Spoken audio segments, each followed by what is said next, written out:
Сәлем саған қазақ жұрты. Біз бұл дәрісте өткен сабақтардың жалғасын табуға тырысамыз. Бұл дәрісіміз біздің ұсыныс туралы болмақ. Нақтылай түссек, ұсыныс заңы, ұсыныстың қисығы, тағысын тағы осыған ұқсас дүниелерді қарастырып өтеміз. Енді ұсыныс дегеніміз не? Ұсыныс дегеніміз бұл өндірушінің немесе сатушының белгілі бір уақытта, белгілі бір бағамен нарықта сатуға дайын болған тауарлар көлемі, немесе нарықта сатуға дайындаған тауарлар көлемі болып табылады. Қайталаймыз, ұсыныс бұл өндірушінің немесе сатушының белгілі бір уақытта, белгілі бір бағамен нарықта сатуға дайындаған тауарлар көлемі болып табылады. Енді ұсыныс заңы дегеніміз не? Ұсыныс заңы ол сатылатын тауар бағасы мен сатылатын сол тауар саны арасындағы тікелей байланыс болып табылады. Ол қалай? Егер сатылатын тауардың бағасы өсетін болса, сәйкесінше тікелей байланыс әсерінен сатылатын тауар саны да өсетін болады.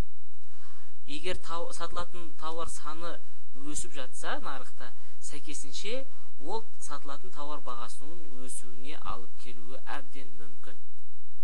Егер сатылатын тауар бағасы азайып кететін болса, сәйкесінше сол сатылатын тауар санының нарықта азаятындығы сөзсіз болып табылады.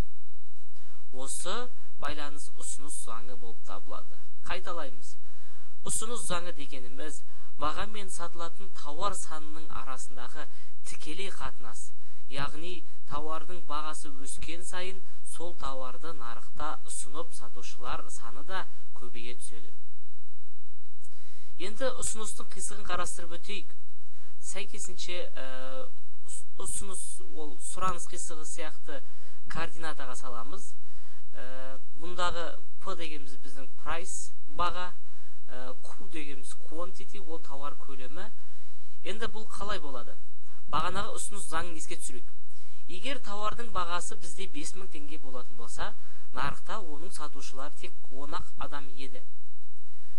Енді де сол тауардың бағасы күрт өсе бастады, 10 мыңға көтерілді.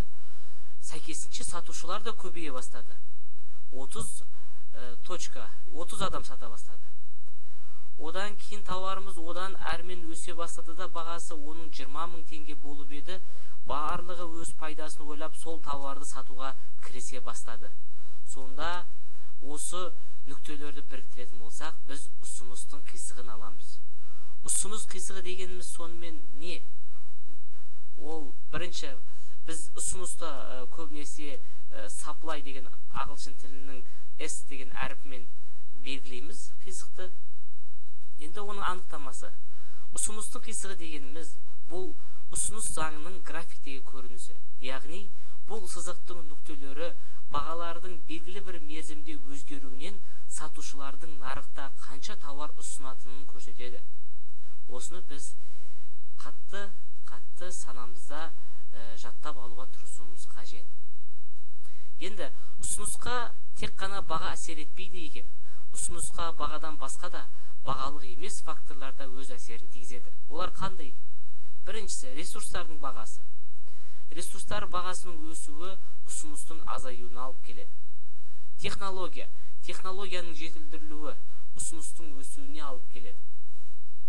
Бірін-бірі алмастыратын және бірін-бірін толықтыратын тауарлардың бағасы да, әрі келешектегі инфляциялық және тапшылық жағдайлардың өзгерістерінің күтілуі де, бәсекенің деңгейі де, салықтар мен субсидиялардың әсері де осы ұсынысқа тікелей әсер етеді екен.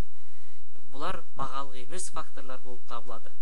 Егер салық ставкасының өсетін болса, онда ұсыныс азая түседі. Егер субсидиялар беріліп, керемет жағдай жасалып жатса, онда сол тауарға деген ұсыныстың өсуі орын алатын болып табылады. Осы сияқты ұсынысқа әсер ететін бағалық емес факторлар ретінде кейбір экономикалық кітапшаларда уақыт деген факторды кірістіреді, бірақ мен білмеймін. Енді ұсыныс қисығы, біз бағана салған ұсыныс қисығымыз ол бағаның өзгеруінен, яғни бағалық бағалық фактордың өзгеруінен ұсыныстың көлемінің өзгеруі, ұсыныс қисынының өз бойымен жылжуынан көрінеді. Бана салғанбыз. Бұл бағалық фактордың өзгеруінен. Егер ұсыныс қисығы бағалық емес фактордың әсері орын алатын болса, онда ұсыныстың өзгеруі орын алады әрине. Және де ол қисық сызықтың орнынан жылжуынан көрінеді.